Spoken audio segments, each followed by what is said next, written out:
Vous m'excuserez, moi aussi, je suis en train de perdre la voix. Donc, on va essayer de ne pas perdre la raison, par contre.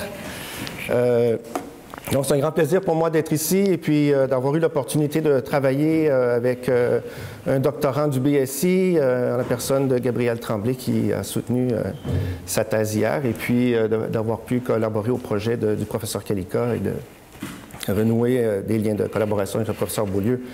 Donc, moi, je travaille depuis une quinzaine d'années avec la dynamique des systèmes. Certains d'entre vous qui avaient feuilleté le livre avaient remarqué un chapitre qui traite de la dynamique des systèmes qu'on pensait éteinte et qui est toujours là quelque part et qui s'inscrit dans une approche, je dirais, pragmatiste, peut-être historiquement, et puis maintenant qui s'inscrit peut-être aussi dans un courant de recherche centré sur la science du design. Donc, la représentation, en fait, de systèmes, de complexité et puis d'artefacts, les modèles étant peut-être une catégorie d'artefacts permettant de représenter des connaissances et des théories. Et donc, moi, une question que je demande toujours aux cadres dirigeants qui sont devant moi lors des premières rencontres, pourquoi vous êtes là? Et en fait, assez curieusement, et depuis quelques années, encore, de façon encore plus marquée, moi, je souhaite acquérir des théories et mieux comprendre, en fait, ce qui m'arrive dans l'organisation. J'ai beaucoup de pratiques, mais j'ai un peu de difficulté à faire les liens et à m'approprier tout ça et à voir comment je peux, par la suite, pousser un peu plus loin mes cheminements, mes raisonnements, la qualité des décisions qu'on prend. Et donc, le chapitre que je propose dans cet ouvrage est centré autour de ces idées. Et donc, vous reconnaîtrez là peut-être un schéma de modèle niveau taux, en fait, à la Forrester, et qui permet, en fait, d'intégrer des connaissances, qui permet d'intégrer des connaissances à la fois des faits quantitatifs et aussi des connaissances qualitatives, par exemple de modéliser de la motivation, de modéliser les relations entre la confiance et la coordination dans les systèmes. Donc, un des éléments qui est important, c'est que pour produire un modèle de dynamique des systèmes qui est en fait pertinent à la prise de décision, il faut que la connaissance ait été produite par les managers et qu'elle ait été produite par le terrain. Et donc, l'idée, c'est que cette connaissance peut être modélisée, les liens peuvent être établis entre différentes variables, pour la suite permettre un certain calibrage qui, lui, va servir à la suite de ça à l'expérimentation.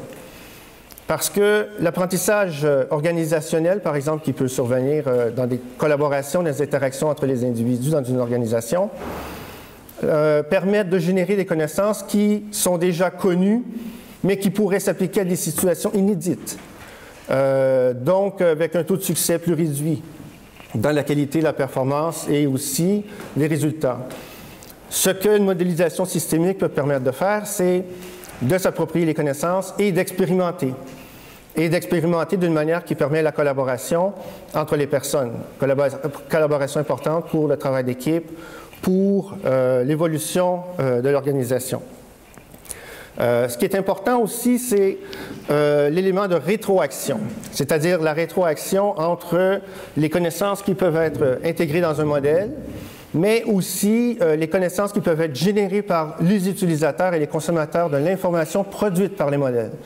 Et donc, en général, les dirigeants d'entreprise qui souhaitent synthétiser l'information, qui souhaitent aller chercher la structure des systèmes, qui souhaitent comprendre les relations entre un élément qui peut être situé très très loin, mais qui, après de faibles variations, va générer de grands impacts, et peut-être aussi briser certains préjugés sur des variables qu'on croit à dur comme faire qu'elles sont importantes et qu'elles sont conséquentes, et qu'en fait, suite à l'expérimentation et de la compréhension de comment le système fonctionne, on se rend compte qu'en fait, elles ont peu d'impact. Et donc, l'idée, c'est de se remettre au défi.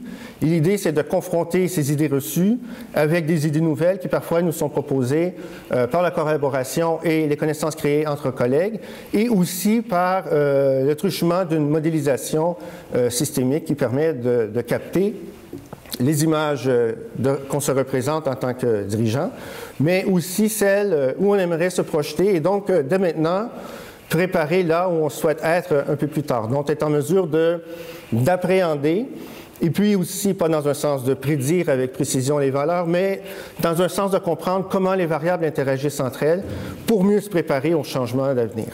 Alors voilà, merci.